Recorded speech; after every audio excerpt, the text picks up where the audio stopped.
Friday. Heavy snow expected.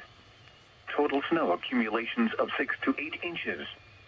Localized accumulations up to 10 inches possible, especially in southeast Massachusetts. Areas affected include portions of eastern and southeastern Massachusetts and northern and southern Rhode Island. When, from 1 a.m. to 4 p.m. Eastern Standard Time Friday. Impacts include travel could be very difficult.